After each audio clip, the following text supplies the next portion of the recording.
வணக்கம். நான் ஸ்ரீரங்கம் ரவி உங்களோட பேசிகிட்ருக்கேன். குரு பயிற்சிக்கான ஒரு நிகழ்ச்சி.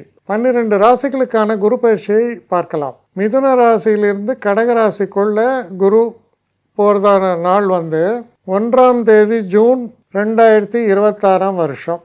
இது நிகழக்கூடிய ராசி, அதாவது ராசினா என்ன, சந்திரன் அந்த நேரத்தில் இருக்கக்கூடிய ஒரு இடம் தனுசு ராசியில் சந்திரன். அப்போ குரு கடகம், சந்திரன் தனுசு. ஒரு விதத்தில் பார்த்திங்கன்னா சந்திரன் வீட்டில் குரு, குரு வீட்டில் சந்திரன், மியூச்சுவல் பரிவர்த்தனா யோகம் அப்படின்னு கூட சொல்லாத. ரெண்டாவது விஷயம், இந்த குரு எப்படி இருக்கார் அப்படின்னா கிட்டத்தட்ட 30ஆம் தேதி அக்டோபர் மாதத்திற்குள் அந்த கடகராசியை வேகமாக கடந்து அக்டோபர் 30ஆம் தேதி சிம்ம ராசிக்குள் பிரவேசிக்கிறார். அப்புறம் என்டையர் நவம்பர், டிசம்பர், ஜனவரி மாதம் 24ஆம் தேதி மீண்டும் கடகராசிக்குள் வருவார். இது அந்த குருவின் சாரமாக இருக்குது. அப்புறம் என்ன ஆகுது, குரு அதுக்கப்புறம் கடகராசியில் தொடர்ந்து இருந்து அதற்கு பிறகு அவர் திரும்ப சிம்ம ராசிக்குள்ளே மொத்தமாக பிரவேசிக்கக்கூடிய அடுத்த பயிற்சி காலம் அப்படின்னு சொன்னால் அது ஜூன் மாதம் 26ஆம் தேதி. இந்த குரு பயிற்சி காலத்தில் நிகழக்கூடிய சில முக்கிய நிகழ்வுகள் என்னென்னா, 5 டிசம்பர் ராகுவும் கேதுவும் பயிற்சி. எப்போவுமே ஒன்றா தான் ஆகும். இப்போ ராகு எப்போவுமே ரிவர்ஸ் மூமெண்ட்டு. அப்போது கும்பத்திலிருந்து மகர ராசிக்குள்ளும், கேதுவானவர் சிம்மத்திலிருந்து கடகராசிக்குள்ளும் பிரவேசிக்கும் நாள் 5 டிசம்பர். சனி பயிற்சியும் நிகழ்கிறது. சனி மீன ராசியிலிருந்து மேஷ ராசிக்குள்ளே செல்லக்கூடிய தினம் அப்படின்னு நீங்கள் பார்த்தீங்கன்னா 2ஆம் தேதி ஜூன் 2027. இப்போ இவ்வளோ விஷயங்கள் உள்ளடங்கி இருக்குது அந்த குரு பயிற்சியுடைய காலத்தில். இதை மனசில் வாங்கிங்க. இதை பேஸ் பண்ணி நான் இந்த பலன்களை இப்போது சொல்கிறேன். விருச்சிக ராசி. விருச்சிக ராசி நேயர்களை பொறுத்த வரைக்கும் குரு 8ஆம் இடத்திலிருந்து 9ஆம் இடத்துக்கு மாறுகிறார். 8ஆம் இடம் அப்படின்னு சொன்னால் குருனால மறைவு ஸ்தானம். அது அவருக்கு பார்க்குற இடம் நல்லதுன்னா கூட அது மறைவு ஸ்தானமாக இருக்கு. அதே நேரத்தில் 9ஆம் இடத்துக்கு குரு வந்தால், சாதாரணமாக குரு 9ஆம் வீட்டுக்கு வந்தாலே மிக சிறப்பு. ஆனால் 9ஆம் இடத்தில் அவர் உச்சமும் அடைகிறார். ஒரு வித்தியாசம் என்னென்னா, குரு இயல்பாகவே உங்களுக்கு மிக மிக நல்லவர்.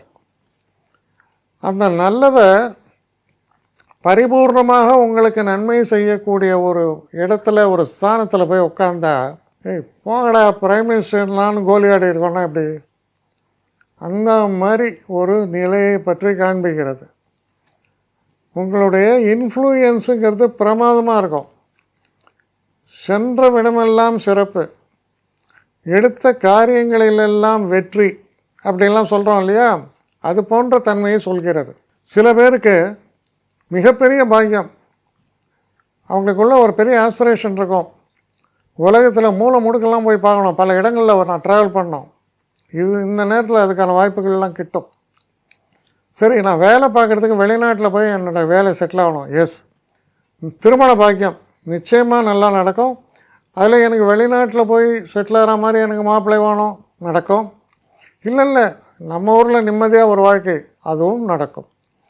உங்கள் எண்ணங்கள் இனிதே பூர்த்தியாகும். முக்கிய காரணம் தெய்வ கடாட்சம், அது பரிபூர்ணமாக இருக்குது. இந்த நேரத்தில் குழந்தை பாக்கியம் ஏற்பட்டால் பிரில்லியன்ட் சில்ட்ரன் அப்படின்னு நிச்சயமாக சொல்லலாம். அப்படிப்பட்ட குழந்தை பாக்கியம். கல்யாணம் நடந்தால் நிச்சயமாக, அதாவது சில பேர்லாம் இந்த மார்க்கெட் போனால் பார்ப்பேன், இந்த வெண்டைக்காய் கும்பலாக போட்டிருப்பான், அதில் அவன் எடுக்கணுன்னு எடுப்பாங்க. பர்ஃபெக்டாக நல்ல வெண்டைக்காவாக எடுத்துகிட்டு போவான். நமக்கே பொறாமையாக இருக்கும்.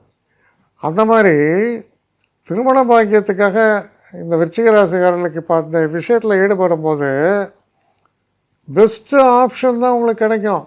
நீங்கள் ஆணாக இருந்தால் நல்ல பெண், ஒரு பெண்ணாக இருந்தால் நல்ல ஆண், குறை சொல்ல முடியாத, அப்பழுக்கு இல்லாத, இன்னும் ஒரு படி சொன்ன இப்போ மேலே போனால் நம்ம சொல்கிறதெல்லாம் கேட்கக்கூடிய ஒரு நல்ல துணை கிடைக்கும்.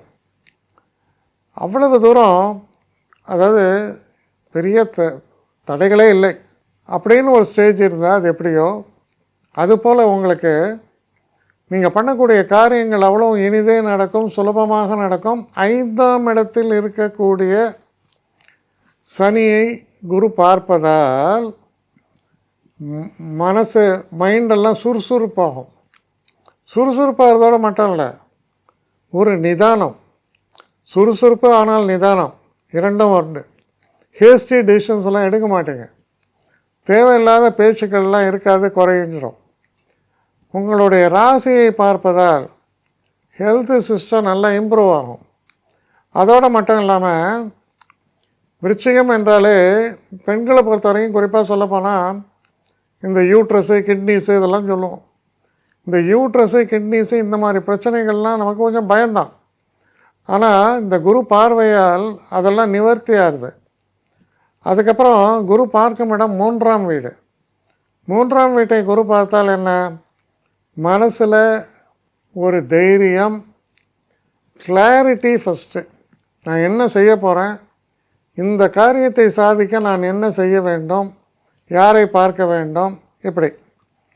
ஸோ இதெல்லாம் கூட்டி கழிச்சு பார்த்திங்கன்னா உங்களுக்கு ஒரு எந்த ஒரு விஷயத்தையுமே ஒரு குழப்பமே இல்லாமல் கரெக்டாக ஹேண்டில் பண்ணி சக்ஸஸ் தரக்கூடிய ஒரு அற்புதமான ஒரு அமைப்பு தான் இது 9ல் போகிறது.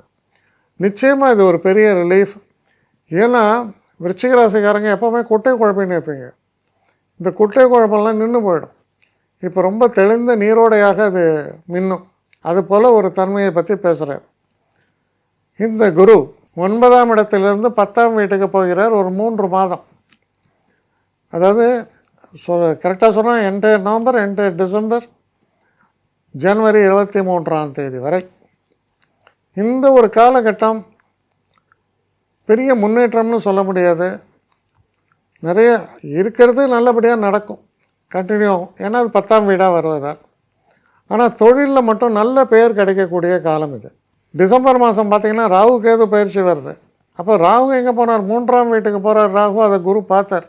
கேட்கவா வேணும், 3ன்னா வீரியஸ்தானம், காரிய சாதனை. அப்போ காரிய சாதனை நீங்கள் பண்ணுறீங்க, அது பெருசு இல்லை. ஆனால் அதை ஸ்மார்ட்டாக ஹேண்டில் பண்ணுறீங்க, அதுதான் ரொம்ப இம்பார்ட்டன்ட். அதே போல் 9ல் கேது இருந்தால் நான் ஏற்கனவே சொன்ன மாதிரி உலகத்தை சுற்றுறதோடு மட்டும் இல்லை, சில பேருக்கு க்ஷேத்திரங்களுக்கெல்லாம் போகணுன்னு ஆசைப்படுவீங்க. எல்லா க்ஷேத்திரத்தையும் போய் தரிசிக்கக்கூடிய பாக்கியம் ஏற்படும். ஏன்னா அவர் ஞானக்காரகன், 9ஆம் வீடு, அதுவும் ஜலராசி. ரொம்ப விசேஷமான ஒரு அமைப்பு. அதாவது சொல்லப்போனால் விருச்சிக ராசிக்காரர்களுடைய அடிமனதில் இருக்கும் ஆசைகளை எல்லாம் நிறைவேறக்கூடிய ஒரு அற்புதமான காலம். உங்களுக்கு எதெல்லாம் தாமதப்பட்டிருந்ததோ அதெல்லாம் சுலபமாக நடக்கும். சில நேரங்களில் தன்னிச்சையாக நடக்கும். சில நேரங்களில் சொல்லுவாங்க, ஒருத்தரை பார்க்கணுன்னு நினச்சிருந்தேன், அவரே வந்து என்கிட்ட நேராக திடீர்னு பார்த்தா காலைல அவர் வந்து நிற்கிறார் எனக்கு முன்னால் அப்படின்றலாம் சொல்கிறோம் இல்லையா. அதாவது ஒரு வசனமாக சொல்லுவான், கும்பிட போன தெய்வம் குறுக்கே வந்ததுன்னு, அந்த மாதிரி இது. அப்போ இந்த குரு பயிற்சியை பற்றி உங்களை பொறுத்த வரைக்கும் நம்ம எடுத்து பார்த்தோம்னா மிக மிக சிறப்பான ஒரு குரு பயிற்சி, வெற்றிகளை அள்ளித்தரக்கூடிய ஒரு குரு பயிற்சி. புத்திரபாகியம் இல்லாதவர்களுக்கு நிச்சயமாக புத்திரபாகியம் உண்டாகக்கூடிய ஒரு காலம். திருமணம் பேர் சிறப்பாக இருக்குது. குடும்பத்தில் உள்ள ஒரு டிஃப்ரென்சஸ் இன் ஒப்பீனியன்லாம் சரியாக போயிடும்.